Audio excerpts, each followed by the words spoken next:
Estamos aquí en el podcast Uppercut con Alejandro Sánchez y un servidor Andrés Rangel.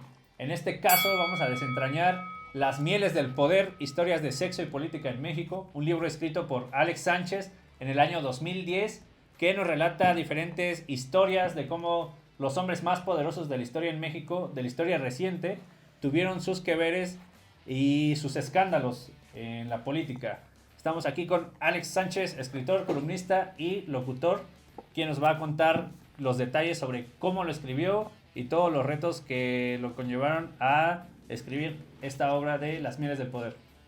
Hola Andrés, hola a todos. Bueno, pues prácticamente lo que abordamos aquí, sí, son los escándalos, son los relatos de las alcobas, de los hombres más poderosos y mujeres poderosas también, pero que tienen una línea divisoria entre lo que representa la vida privada y la vida pública. Es decir, cada personaje político o a lo que se dedique, pues tiene derecho a enamorarse y es muy su vida si tiene relaciones extramaritales y con eso puede hacer lo que se le venga en gana.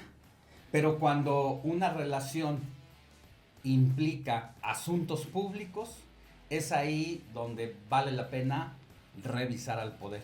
Es decir, ¿qué pasa cuando una decisión de la política pública se toma al amparo de los enamoramientos, los deseos y las conquistas, donde ya hay leyes, decisiones y recursos públicos de por medio? Es ahí donde creo que ya forma parte de la revisión de todo periodista al poder público, y que durante muchos años se trató como un asunto del corazón de la prensa de espectáculos, y que los periodistas de información nacional no le entrábamos a esos asuntos.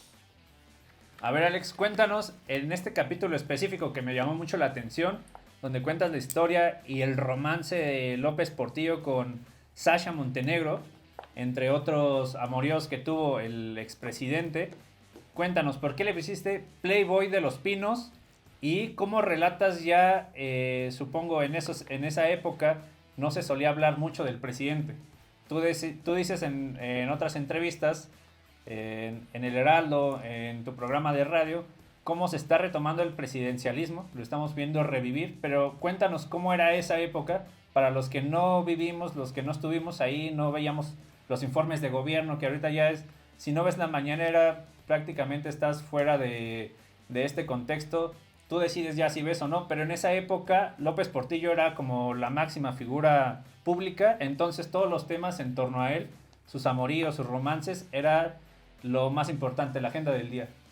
Pues es un punto muy importante el que toca, sobre todo para las nuevas generaciones que no vieron el poder presidencial como se conoció hasta el PRI de Salinas de Gortari. ¿Por qué hasta el PRI de Salinas de Gortari? Porque ya más adelante con Ernesto Zedillo se conformó un grupo plural de oposición en la Cámara de Diputados que se llamaba el G4, que eran varios partidos políticos conjuntados en alianza contra el PRI, donde hasta con Carlos Salinas de Gortari los diputados, senadores llegaban a sus sesiones legislativas y prácticamente iban a levantar el dedo en torno a las iniciativas o proyectos como la nacionalización de ferrocarriles, como la nacionalización de teléfonos de México, donde no había un criterio propio de los legisladores, sino obedecían lo que les mandaba el presidente en turno. Eso fue hasta con Salinas de Gortari, porque con Ernesto Zedillo ya hubo este grupo plural, independiente aparentemente, que discutía todo lo que se negociaba ahí, y aunque perdieran las votaciones porque la mayoría seguía siendo del PRI, pues se evidenciaba ya a partir de una narrativa y de un relato precisamente el poder político del presidente en torno a una sola persona.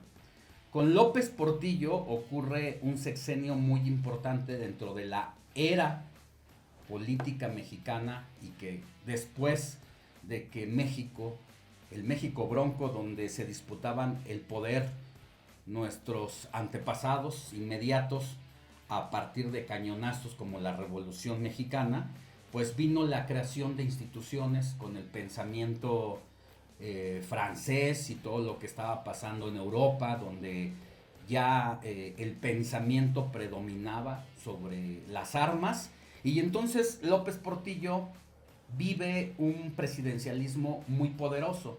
De eso vamos a hablar más adelante, pero entre otras cosas porque durante su sexenio hubo una producción de petróleo muy importante que se vendía al extranjero y no había quien le revisara las cuentas. Entonces el presidente podía utilizar el dinero como le viniera en gana, porque no había un Instituto Nacional de Acceso a la Información, no había una auditoría superior de la Federación, porque el poder político como congresista pues estaba precisamente prácticamente debilitado. Y aquí es donde viene el tema que yo toco a partir de su relación y de sus amoríos que tuvo el presidente, y no se diga con Sasha Montenegro, quien lamentablemente pues perdió la vida hace unos días, y que ahora pues vale la pena poner en contexto esta historia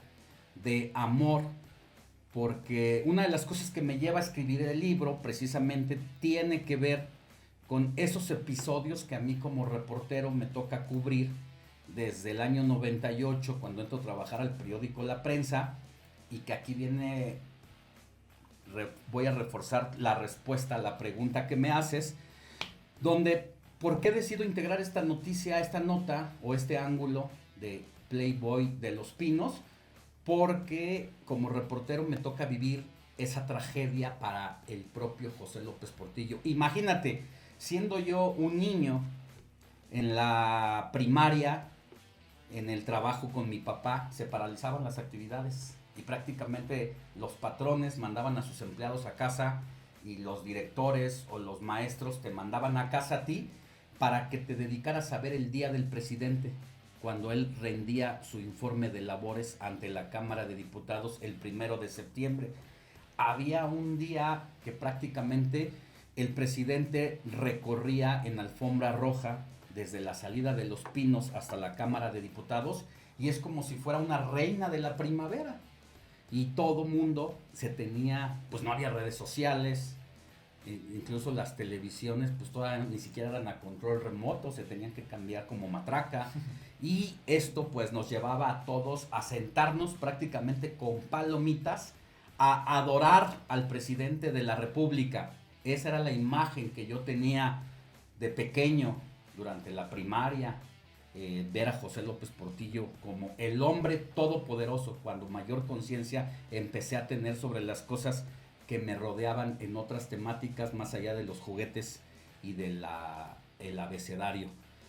Y para mí, como reportero, ver una escena donde entra el presidente o expresidente de la República, José López Portillo, empujado en una silla de ruedas por un asistente, con el rostro paralizado y apenas balbuceando, escupiendo ante un juez, diciendo: vengo aquí porque Sasha me pega y me pendejea.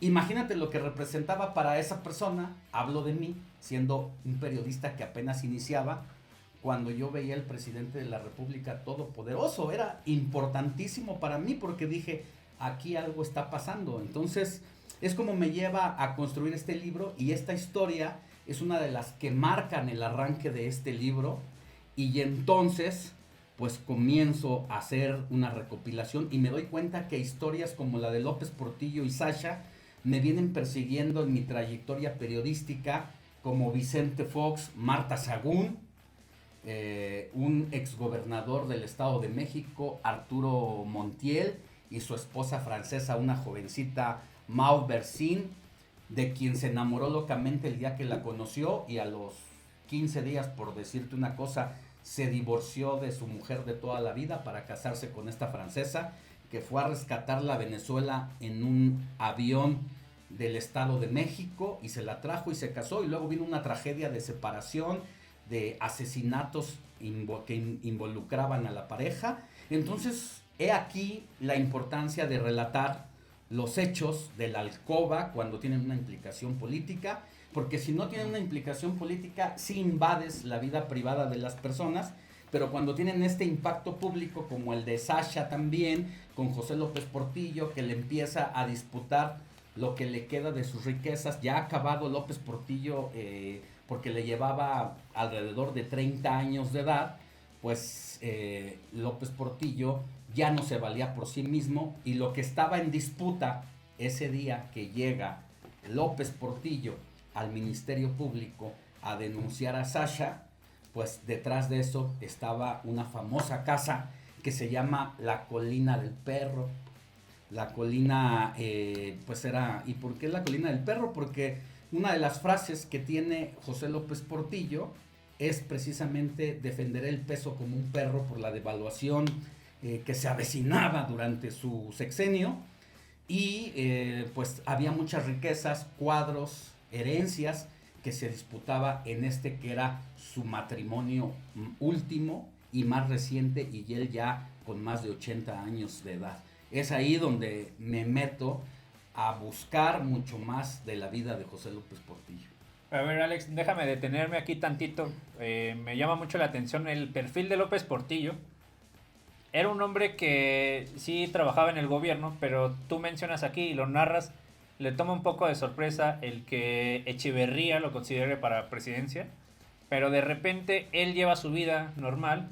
Incluso narras aquí cómo ya se había separado o ya no estaba tan relacionado con Carmen Romano, que era su pareja en ese momento, pero cuando le dan la noticia a Echeverría de que iba a ser el candidato, la busca para otra vez tener como esta reputación de una pareja del presidencialismo. El presidente debe tener una buena relación, debe tener una buena moral, ¿no? Una buena reputación ante la gente, porque ¿qué va a decir la gente si... Verse familiar. Sí, exactamente, pero lo que cuentas aquí, y quiero que nos expliques y expliques a la audiencia, es prácticamente un chisme familiar, porque una de sus amantes está relacionada con el presidente Echeverría. ¿Qué nos podrías contar de esta historia? Mira, esto que cuentas es bien importante igualmente para los jóvenes, porque sobre todo los jóvenes de 20 años para acá, pues son hijos de una transición democrática fallida. Hablo del 2000 con Fox, al haber derrotado al PRI y sacarlo después de 72 años. Una transición donde no hubo realmente cambios. Podemos estar de acuerdo o no con López Obrador, pero hay un modelo de gobierno diferente, y con Fox prácticamente hubo una continuidad, y eso es lo que se le reclama mucho al PAN de su relación con el PRI. Se mantiene, pero fíjate cómo han cambiado los tiempos. Luego viene Felipe Calderón, y los jóvenes actualmente, pues, ¿de qué tienen memoria inmediata? De lo que estamos viviendo, de las canciones que nos da Peso Pluma, los corridos tumbados, que somos, o esta generación es parte de una generación de violencia, y no conocen a grandes rasgos lo que pasó antes. Era la época de 1980, 1981, porque venía el proceso electoral, y del 81 para acá, pues son prácticamente 40 y tantos años, casi 50, y las sociedades han cambiado. Porque hoy, yo te lo aseguro, que si Maínez, que es el único candidato hombre a la presidencia de la República, no estuviera casado, pues como que ya no importa tanto. Pero en esos tiempos, sí, la reputación se cuidaba de quienes aspiraban al poder, porque la institucionalidad, el conservadurismo, era todavía una sociedad muy cerrada. La religión también. La religión, no se diga la religión. Hoy vemos a las candidatas a la presidencia de la República precisamente yendo a tener una foto con el Papa, y uno se pregunta a esas alturas, ¿realmente eso le importa al elector en la actualidad? A los jóvenes. A los jóvenes les importa, y muchos jóvenes dicen, a mí no me importa si va o no con el Dalai Lama, o si va y se toma una foto con Buda ahí al lado de su estatua.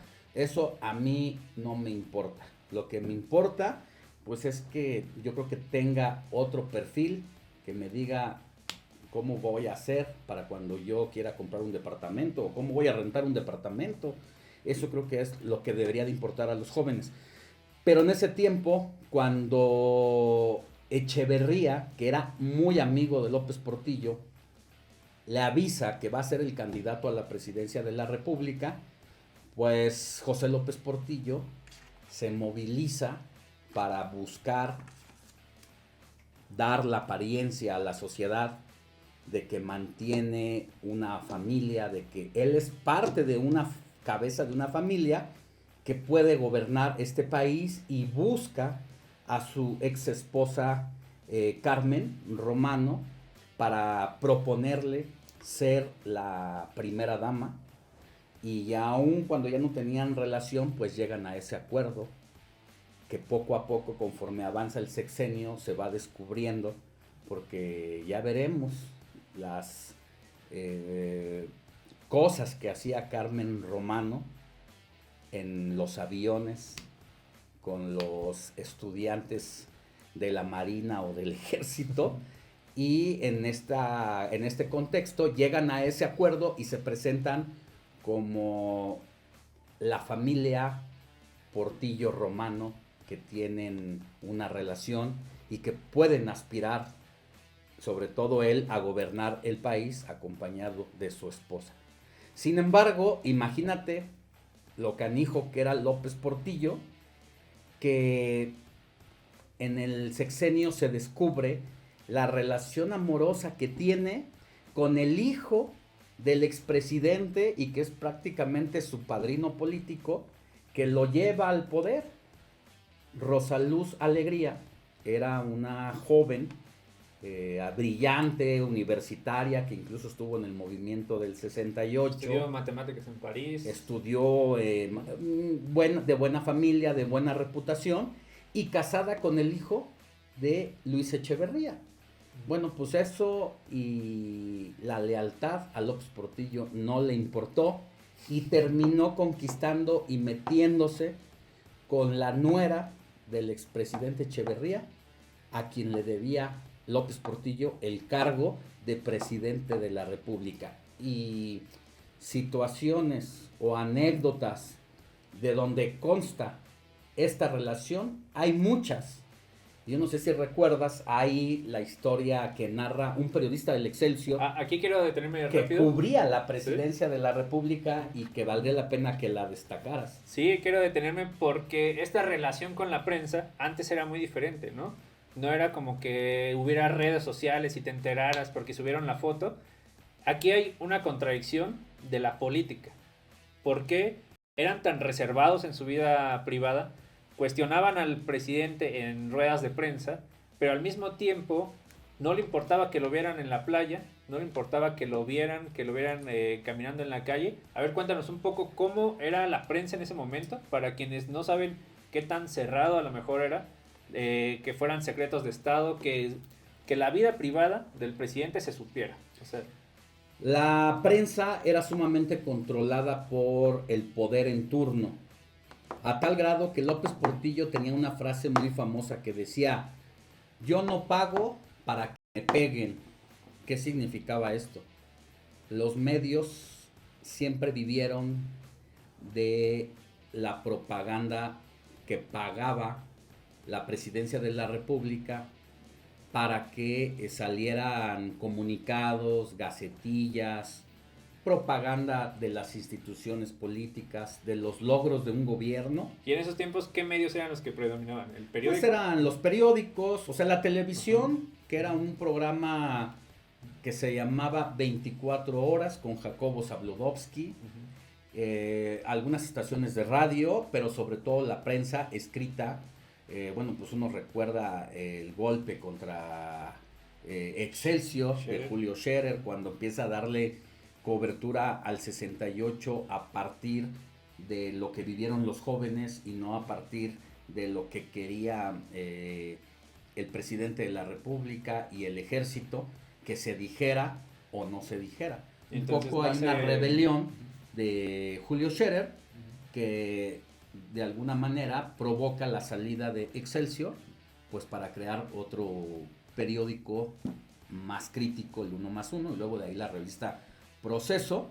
Pero en ese tiempo, pues los medios de comunicación tradicionales y sobre todo la prensa escrita era la que iba fijando como que la política, la agenda política, y por eso los enviados que iban con el presidente de la República como ojo crítico eran muy determinantes para fijar la narrativa presidencial, pero al mismo tiempo con poca libertad de escribir lo que realmente pasaba, lo que realmente podían ver e incluso lo que pensaban los periodistas.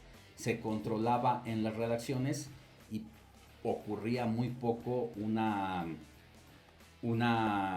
periodismo crítico.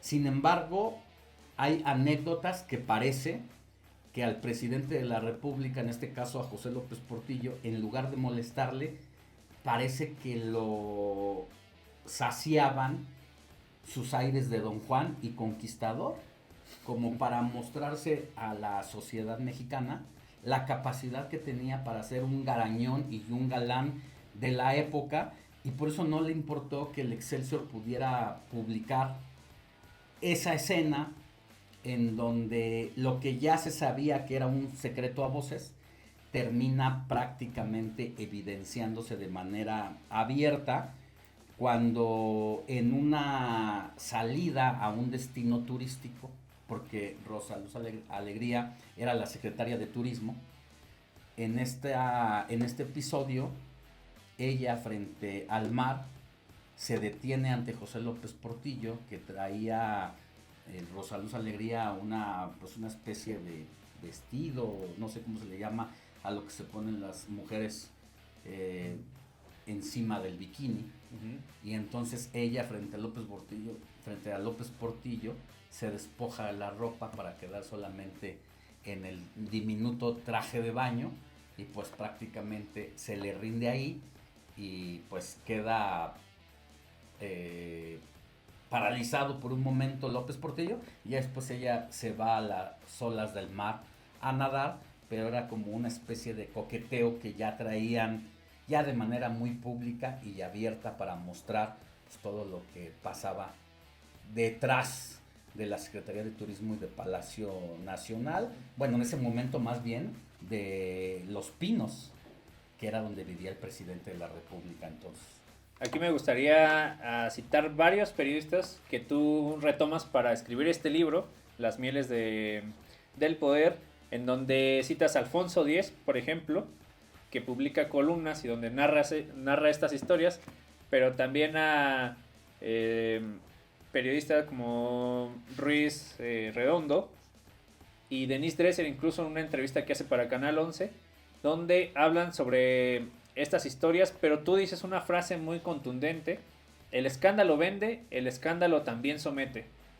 Aquí, si nos puedes desglosar esto, ¿a quién somete? La prensa es capaz de someter y sometió en ese momento a López Portillo, o por qué el escándalo toma tanta importancia en ese momento, el escándalo de un amorío. ¿A quién somete? ¿Quién fue sometido? ¿Quién la regó?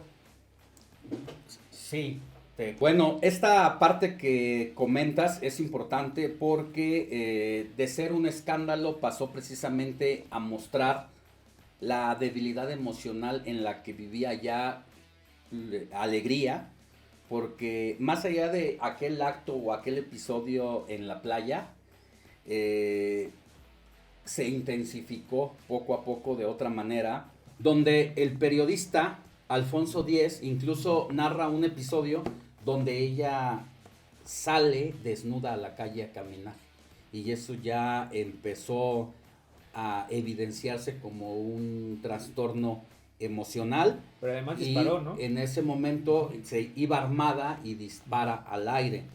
Trasciende poco esa noticia, sin embargo él sostiene la versión y no lo desmienten, y entonces ya de esta manera del escándalo, del amor, ya empiezas a ver a una funcionaria emocionalmente acabada y con un presidente que entonces no era el presidente que se vendió al inicio como el presidente de familia, el presidente que tenía la capacidad para mantener la religión y sus credos de la mejor manera. Entonces ya se empiezan a ver aquí precisamente a evidenciar poco a poco las debilidades. Y lo que te quiero recordar, que yo creo que a ella sí la conocen un buen número de personas de esta generación, incluso de la Centennial, porque también es muy activa en redes sociales, es Denise Dresser, quien ella dice que Rosaluz Alegría sí rompió el secreto del amorío con José López Portillo en la entrevista que tuvo con ella en 1999 en Canal 11 para hablar precisamente del rol de la mujer. Y también denunció que fue víctima del ostracismo en el gobierno de quien había sido su jefe de la Secretaría de Hacienda, Miguel de la Madrid. El destierro de la política fue porque los allegados al nuevo presidente calificaron su caso como un descrédito de alto riesgo para la función pública. Seguía esta idea de la reputación, ¿no? Se trataba de mantener, y era para la institucionalidad y para la investidura presidencial, es los que van a ser el relevo generacional de José López Portillo, pues pusieron el grito en el cielo. ¿Qué estás haciendo con la institucionalidad? Esa se debe cuidar, y todo lo que hagas debe mantenerse siempre debajo de la mesa, lo que pueda poner en riesgo la credibilidad y reputación de los hombres y las mujeres de carne y hueso que tienen el poder de gobierno y el poder económico de este país. Qué situación, ¿no? Entonces, este es como uno de los primeros y de los grandes descalabros, precisamente en la reputación del poder presidencial, así sea la compañera de vida del presidente de la República, y obvio no le podían salir amantes, ¿no? Porque pues ya recordamos el inicio de lo que representó conciliar con la exmujer para mantener ese estatus durante todo el sexenio. Entonces eso es lo que habla de el escándalo y caer dominados también en medio del escándalo, lo que representa la fama, pero al mismo tiempo pues la debilidad de los funcionarios que finalmente son de carne y hueso. A ver, Alex, entonces tenemos a un López Portillo enamoradizo, que le toma, en resumen, le toma por sorpresa que va a ser presidente.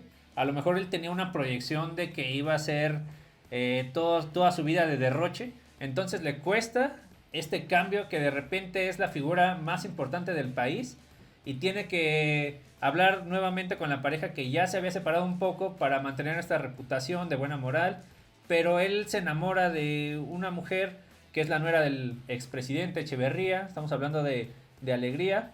Ella no es cualquier persona en la política, sino que además ya tenía cargo en la Secretaría de Turismo. No era del expresidente. Exactamente, y era muy estudiada, era una mujer de mucho mundo, como decían en esa época, pero a pesar de este amorío que a él le valió y que intentó mantener en secreto, y que la prensa, en este caso el Excelsior, sacaron a la luz, a él le valió todavía más y se fue por algo grande, porque se cruza un personaje crucial que era famosísima en cine, en televisión, en radio. Estamos hablando de la vedette Sasha Montenegro.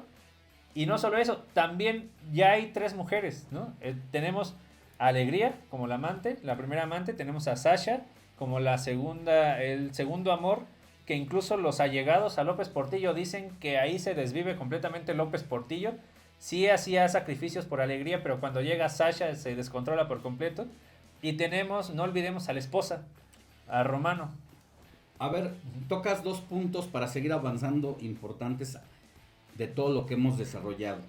No hemos hablado bien de los detalles de la esposa con la que ha conciliado llegar a la presidencia de la República durante todo ese sexenio.